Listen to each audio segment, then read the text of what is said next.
Bom dia, hoje a gente vai ter uma aula sobre o texto Experiência e Pobreza, do Walter Benjamin. E vai ser a nossa última aula antes da aula que vem, que vai ser a última de fato, aonde a gente vai lançar algumas conclusões, tá? Mas a aula expositiva mesmo, essa é a última. A gente vai tratar de um autor, que é o Walter Benjamin, que talvez seja o autor mais utilizado no nosso programa de memória social. É um autor sempre presente nas mais diversas linhas de pesquisa, nas mais diversas disciplinas oferecidas pelas linhas de pesquisa e também pelas disciplinas obrigatórias, e a gente hoje vai ter a oportunidade de trabalhar um texto central do pensamento dele, que é esse texto chamado Experiência e Pobreza. Texto praticamente irmão, mas não tanto, do texto O Narrador, que também é muito trabalhado e que a gente vai trazer alguns apontamentos de lá também, tá? Vamos lá, a gente, para tratar desse texto, eu escolhi uma forma de introduzir ele, que eu considero uma forma bacana, que é introduzir ele de uma forma freudiana, bem freudiana. Tá?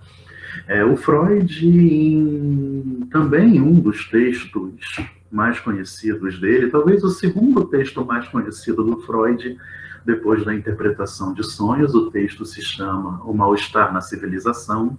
Tá? O Freud, nesse texto, ele escreveu uma coisa que provocou um eco muito grande até os dias de hoje. O Freud escreveu, não vou citar nos próprios termos que ele coloca, mas ele escreveu que o homem moderno, ele é aquele que trocou um quinhão de liberdade por um quinhão de segurança. Certo? O homem moderno é aquele que trocou toda a sua liberdade em prol de se sentir seguro. De modo que, ante a menor possibilidade da gente se ver livre, a gente opta por ficar seguro.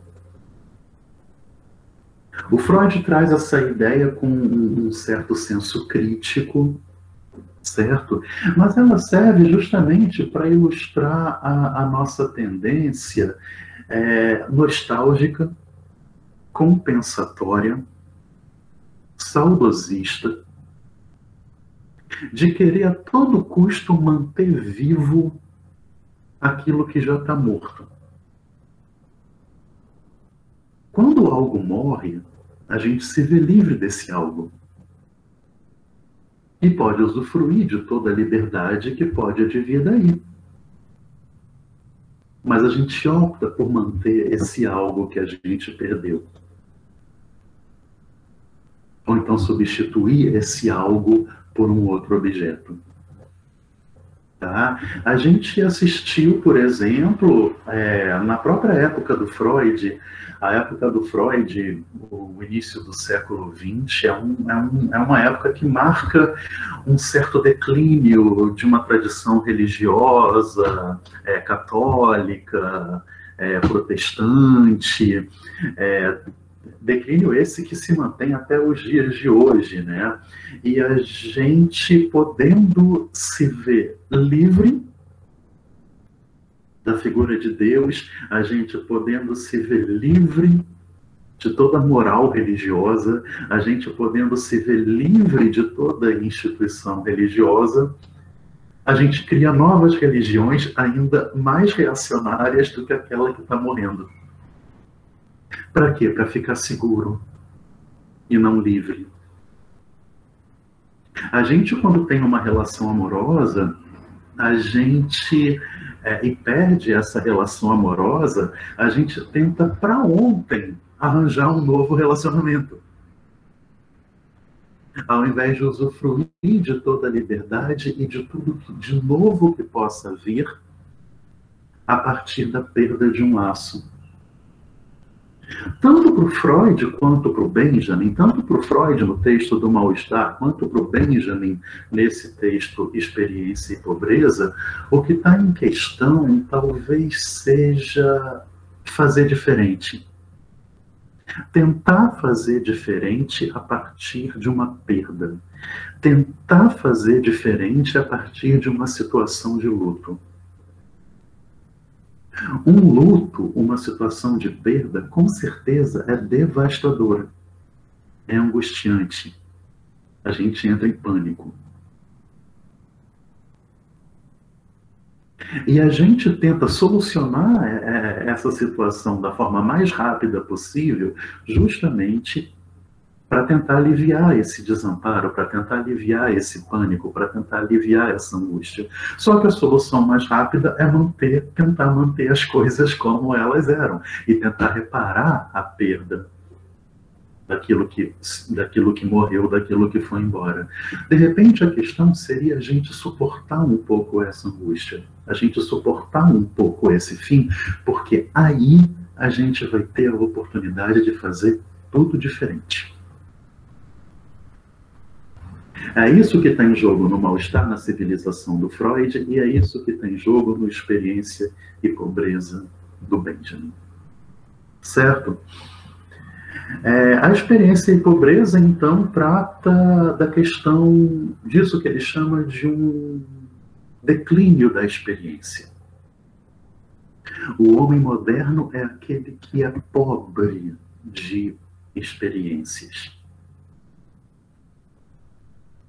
É isso que marca o advento da modernidade para o Benjamin.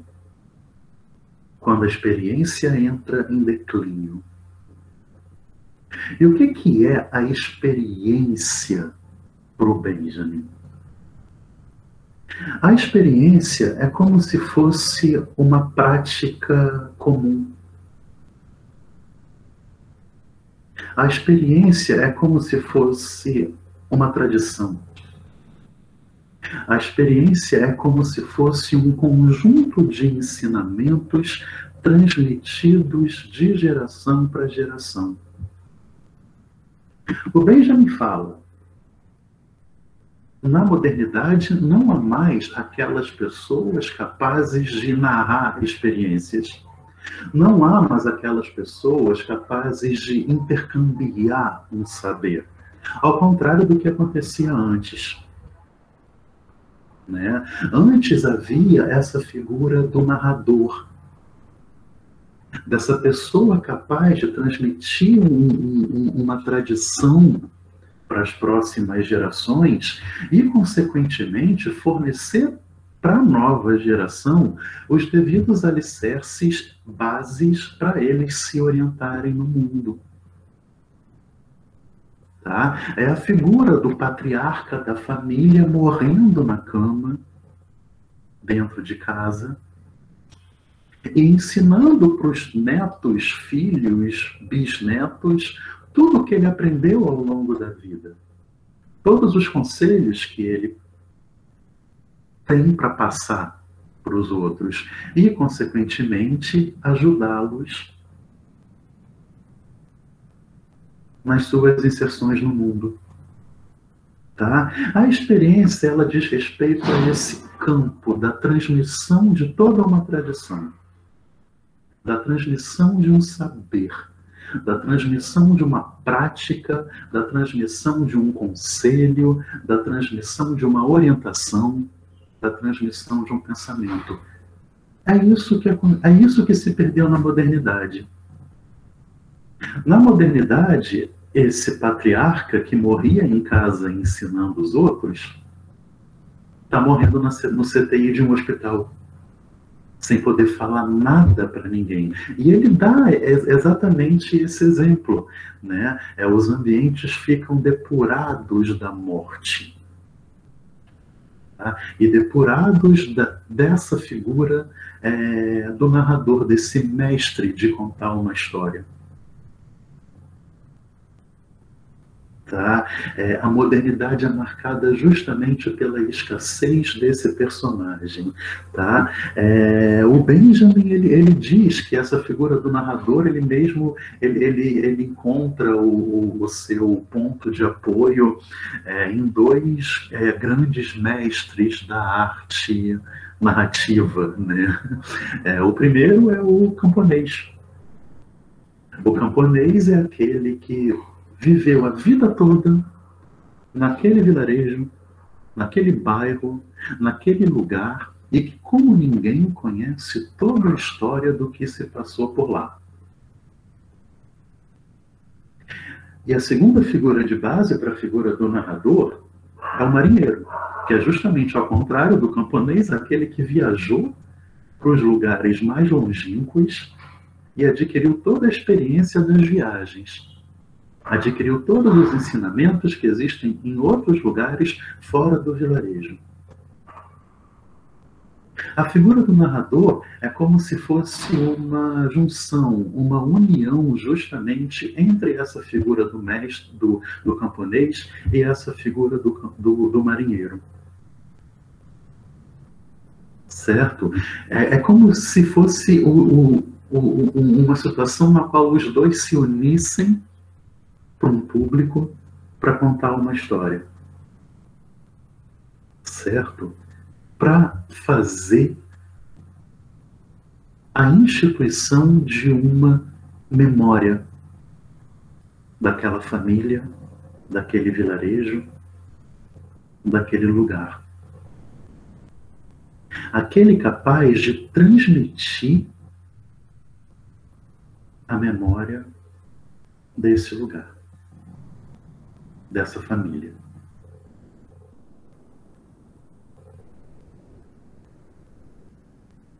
Certo? Na modernidade, para o Benjamin, essa figura está extinta. E dar conselho aparecendo inadequado. Ninguém mais quer saber da tradição. Ninguém mais quer saber dos conselhos. Ninguém mais quer saber das grandes narrativas. A gente consome informação. A gente consome romances. Certo? A gente não consome mais esse tipo de conselho. A gente nunca pode esquecer que o Benjamin viveu a Primeira Guerra Mundial. E viu tudo que foi construído ser devidamente destruído. A gente nunca pode esquecer que a época do Benjamin, um pouco antes da Primeira Guerra, é a época do florescimento tecnológico. É a época da construção das grandes cidades. É a época que se perdeu uma vida camponesa. É a época que se perdeu uma vida interior em prol da necessidade de se estar numa cidade grande. Isso marca o fim das experiências. Tá? Um grande exemplo que ele dá de uma pessoa que vivenciou o fim dessa experiência é o poeta Baudelaire. Tá? O Baudelaire, ao contrário dos grandes poetas líricos tradicionais anteriores a ele, o Baudelaire ele se apaixonou pela cidade grande. E ele começou a fazer poesia sobre a multidão. Tá? Ele começou a fazer poesia sobre pessoas que passavam de um lado para o outro, pessoas que se acotovelavam nas grandes cidades, ao contrário justamente daqueles poetas que valorizavam a vida interior, os grandes amores, a calmaria. Tá? Baudelaire falou, isso morreu. E numa prosa dele, chamada A Perda da Auréola, ele conta justamente a história de um desses poetas líricos que um dia estava andando pelas ruas da grande Paris e aí, meio que torcendo o nariz para aquilo que ele via, não gostando daquele cenário, e aí, de repente, ele vê uma poça de lama e resolve pular a poça de lama. No que ele pula, o que, que acontece? A auréola dele cai no chão, cai na lama, fica toda suja. E aí ele pensa rapidinho em pegar essa auréola para botar de novo na cabeça dele, mas ele pensa rápido assim, bom, se eu parar para pegar a auréola, eu vou ser atropelado. E aí ele finalmente deixa a auréola na lama e vai para um bordel. Tá? No bordel perguntam para ele, nossa, mas o que você vai fazer com a sua auréola? Por que você não dá queixa na delegacia sobre a perda da sua auréola? E ele responde assim, não, deixa ela lá, quem sabe um poetazinho medíocre não pega ela para enfeitar a cabeça. Certo? Isso ilustra bastante, esse exemplo do Baudelaire ilustra bastante a posição do Benjamin ante a modernidade. O que o Benjamin vai dizer? Acabou. Acabou a tradição. Ou melhor, está acabando a tradição. Está em declínio. Aquele mundinho que a gente gostava não existe mais. Para que ficar tentando manter uma coisa que já está morta? Para que ficar tentando conservar uma coisa que já se foi? Para que ficar chorando pelo passado, se a gente tem justamente um mundo lindo que se abre a partir de todo esse declínio? Para que ficar chorando pela mulher amada, se a gente pode ir para um bordel?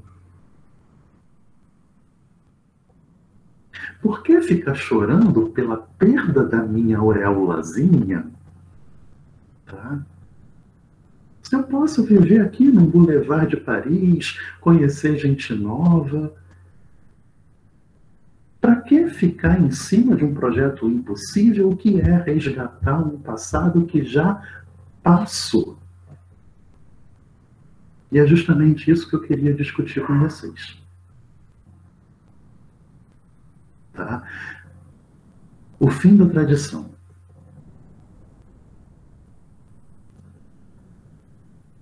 O fim da experiência. O fim de uma prática comum. É claro, o relativo fim de uma tradição. O relativo fim de uma experiência. O relativo fim, o relativo declínio de uma prática em comum. E o que a gente pode fazer a partir daí? O Benjamin, na parte mais bacana do texto, na minha opinião, ele vai falar: o que a gente tem com o fim da experiência? Ele é curto e grosso, barbárie. O fim da experiência promove uma barbárie. Tudo que a gente organizou morreu. Barbárie. Só que a barbárie, para ele, tem uma acepção positiva. E na parte mais bonita do texto, ele fala que a barbárie é aquilo que leva o sujeito a começar de novo, a contentar-se com pouco, a construir com pouco, sem olhar para a direita e nem para a esquerda.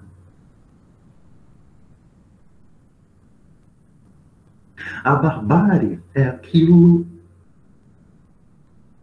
que me faz ser possível criar algo.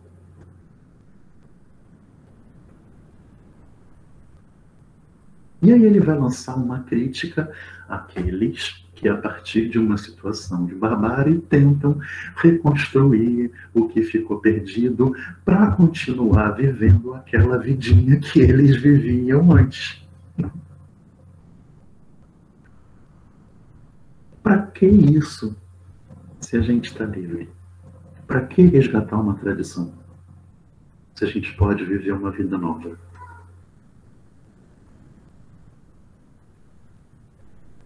A experiência entra em declínio.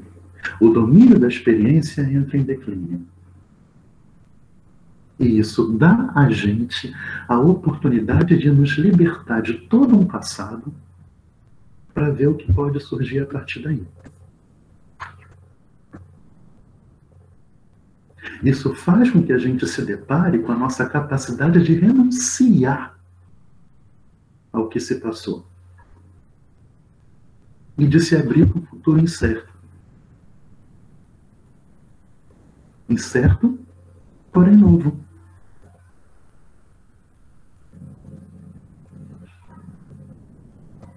A gente tem a oportunidade de criar novos laços, não mais baseados nas antigas referências.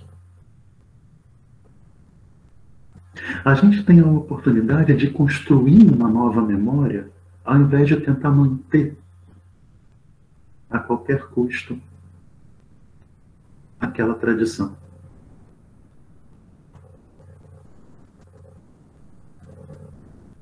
O poeta do Baudelaire, ele, por um segundo, ele se viu diante desse impasse, quando ele perdeu a auréola.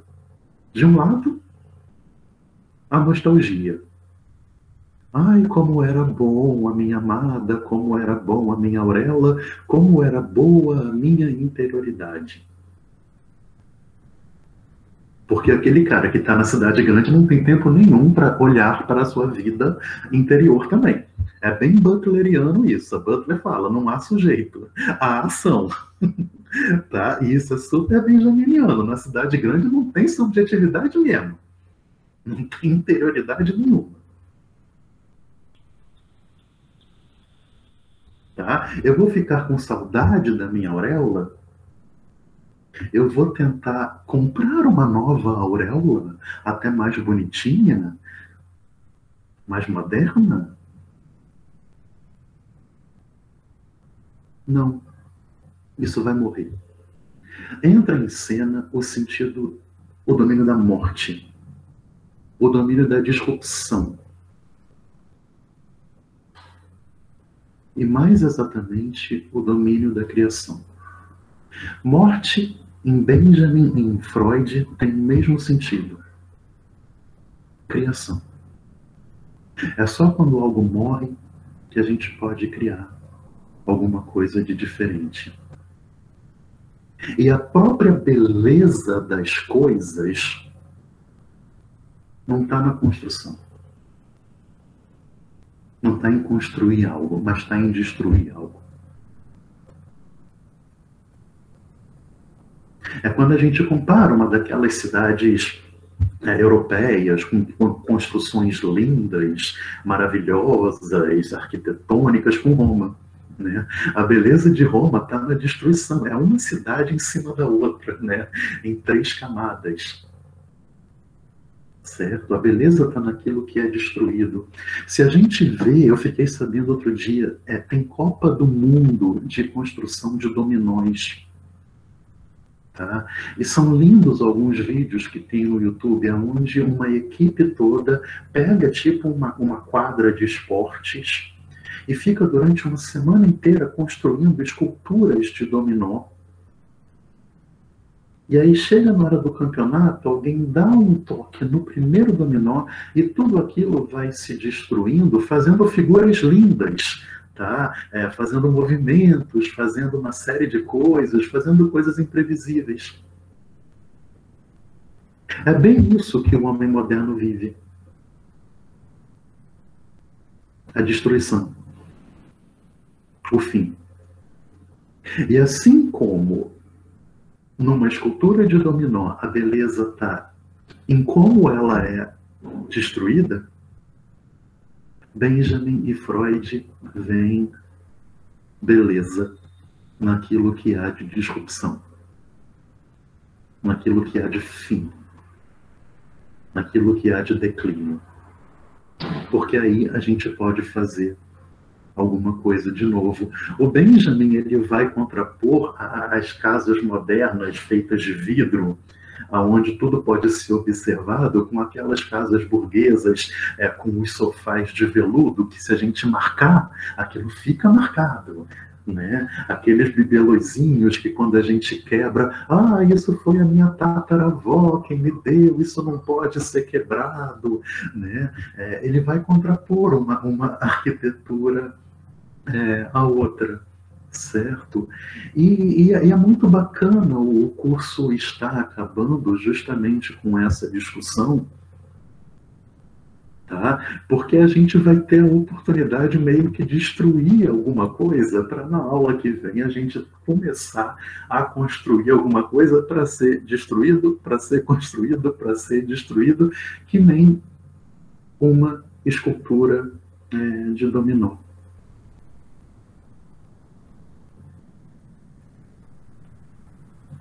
Valores seculares de família morreram.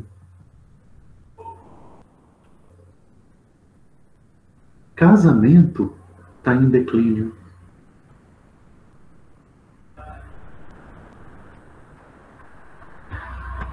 Papel de homem na sociedade acabou. Papel da mulher tradicional acabou. A questão é, a gente vai ficar tentando resgatar esses valores e lamentando uma família que já morreu? Ou a gente vai dar graças a Deus, tá? Se bem que ele também está em declínio, ou a gente vai dar graças a Deus e fazer alguma coisa de novo a partir daí. Olha a oportunidade que a gente tem.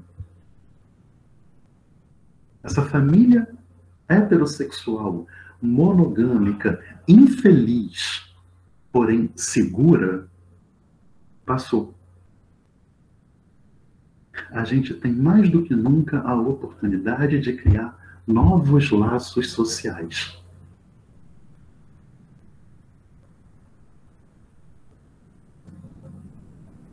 A gente vai ficar chorando que não tem mais aulas presenciais. Nas aulas presenciais os alunos prestavam atenção. Nas aulas presenciais o professor mostrava o seu papel. A gente vai ficar lamentando uma coisa que nunca mais vai voltar, pelo menos como era. Ou a gente vai se jogar nesse bordel e tentar fazer disso uma coisa bacana. Porque tem esse caráter ilusório de que o passado é bom. Tem o caráter ilusório de que, por exemplo, a família destruída é má, né, é ruim, e a família tradicional ela é boa, mas não era boa. Né? A gente constrói a ilusão, a fantasia de que era boa quando entra em declínio. Quem disse que os alunos prestavam atenção nas aulas presenciais? Quem disse que o professor conseguia transmitir todo o seu saber nas aulas presenciais? É essa questão que eu estou trazendo para vocês. Tá? É isso que a gente vai discutir. Tá? Junto com o Benjamin, a gente está matando uma série de coisas. A gente está matando padrões familiares, padrões de raça, padrões de gênero, tá? Padrões de sexualidade, padrões identitários, padrões completamente tradicionais, para ver o que pode surgir a partir daí. E a questão é, a gente vai ficar tentando compensar essa perda, ou a gente vai para frente, sem olhar para a direita e nem para a esquerda, e se enfiar dentro de um bordel, para a partir daí tentar criar alguma coisa nova. Tá? Aula que vem, vai ser uma aula conclusiva, ou melhor, não conclusiva, tá? Para a gente tentar construir alguma coisa a partir desse fim. Tá certo? Vou parar a gravação aqui.